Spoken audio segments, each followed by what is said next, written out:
Le premier livre des Chroniques, chapitre 20.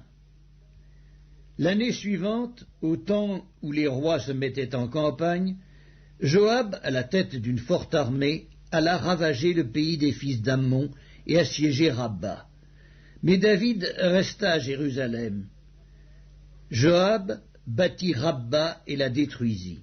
David enleva la couronne de dessus la tête de son roi et la trouva du poids d'1 talent d'or. Elle était garnie de pierres précieuses. On la mit sur la tête de David, qui emporta de la ville un très grand butin.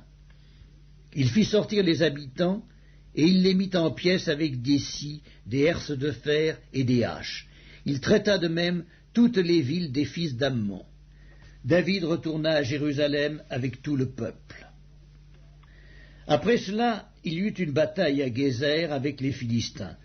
Alors Sibécaï, le Huscatite, tua Sipaï, l'un des enfants de Rapha, et les Philistins furent humiliés. Il y eut encore une bataille avec les Philistins, et Elkanan, fils de Jaïr, tua le frère de Goliath, Lachmi de Gath, qui avait une lance dont le bois était comme une ensouple de tisserand. Il y eut encore une bataille à Gath.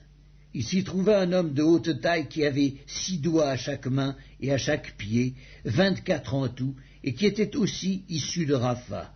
Il jeta un défi à Israël, et Jonathan, fils de Chiméa, frère de David, le tua. Ces hommes étaient des enfants de Rapha à Gath. Ils périrent par la main de David et par la main de ses serviteurs.